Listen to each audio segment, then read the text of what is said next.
Home means something different to everyone. It can be a place, person, a state of mind. To David Nichols and his wife Kate, this is home. A small, idyllic orchard on the banks of the Wenatchee River. This is the house that I actually grew up in, my brother and sister and I. And about 2 years ago, Kate and I moved back here with our one boy. We had one at the time. One at the time, and then had our second child a year ago. David is a celebrated chef, but he comes from a family of farmers.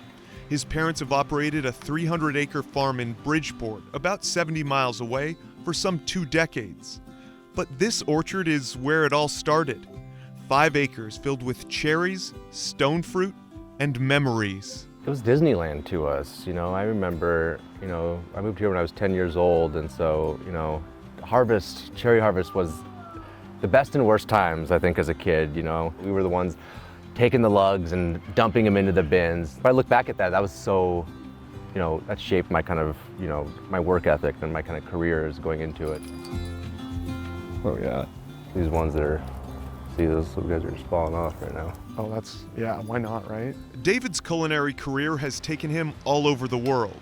New York, Italy, the Caribbean, and eventually Seattle, where in 2019, he, his brother Ian, and then-girlfriend Kate opened 8 Row, a restaurant celebrating the bounty of Central Washington's small farms, and named after the massive cherries that grow in this orchard alongside peaches and plums. There has to be inspiration that comes for you as a chef when you walk through this space. Absolutely. I mean, just holding this, I'm like, how can I use this thing, put it on a plate, and then make it amazing, And also just, it's just great just like seeing this thing from nothing, months ago, and now it's like holding it and actually gonna eat it. 8 Row bobbed and weaved through a series of pandemic pivots, ultimately establishing itself as one of the city's most notable restaurants, earning a slew of accolades, including multiple James Beard Award nominations. And yet, in 2024, faced with rising rent and a rapidly shifting retail environment, David and Kate made the agonizing decision to close.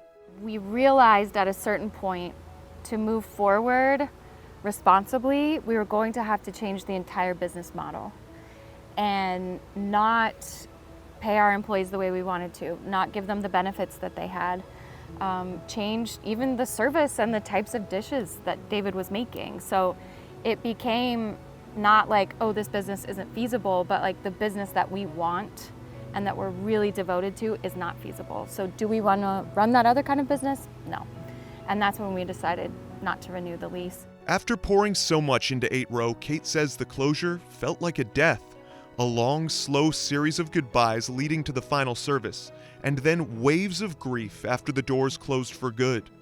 Needing a change, a fresh start, David and Kate packed up and moved their family here to Wenatchee. We almost needed that time to come out here and like grieve. Pause and grieve. It was a big close, for myself, Kate, our staff, Ian, my brother, and we needed that time to kind of reset. From September to like February, he didn't cook any meals, and it's not to say you do cook at home though now, but like for that 6 months or whatever, it was just like he didn't want to do the thing, because it was like kind of sensitive. It feels like it was kind of always meant to be, but it was a lot for a while.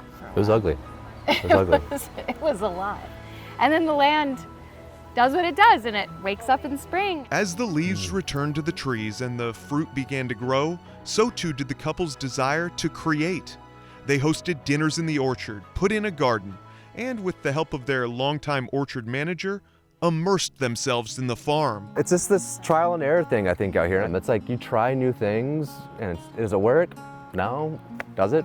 Yeah, and you tweak things, and so and that's what we're kind of doing out here. It's trial by fire. There have certainly been bumps in the road, but they've found the real challenge is the one facing so many small, family-owned farms in Washington. The prices of apples or any other fruit continues to rise at the grocery store, yet the price that the farmer is getting continues to go down. I think the people that are holding on, and my folks are in this position right now, they're holding on. Like it's got to get better. With the whole industry feeling the squeeze, farmers are having to come up with creative ways just to break even.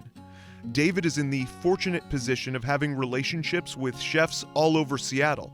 So for the last few years, he's become a delivery driver, taking his fruit directly to the restaurants themselves. So it's almost a win-win for everybody. David and Kate know not all farms have that luxury, so they're continuing to do what they've always done, sharing the story of Central Washington on the plate, while connecting with producers and makers around the region. I do think there's a reciprocity there. The farm will serve to help the restaurants for sure. And I hope that the restaurants will serve to help the farms, and speak about these things, helping people feel the closeness that we get to feel. And then maybe that becomes important and changes are made, that's how changes are made. To that end, David is planning to open a number of restaurants around the Wenatchee Valley in the coming year. The family once again putting down roots in the place where David's first started to grow. What does home mean to you now? It is family, it's family and hard work, and it's that closeness, and it's telling those stories, I think, and being around people that, you really want to share that time with. Yeah, there's something about being home and the peace, perspective, and purpose that comes when you slow down and take time to appreciate what's all around you. You look at the mountains, look at the river, right? Sort of accepting where you're at and then really just allowing the inspiration to come. It's about being happy. I've never been more happy in my life, sitting here, talking to you folks with 2 kids running around. And this is why we do it, is these guys right here. And I just want this place around so these guys can be sitting in these chairs in 40 years talking to you guys about opening up 4 other restaurants if that's what they want to do.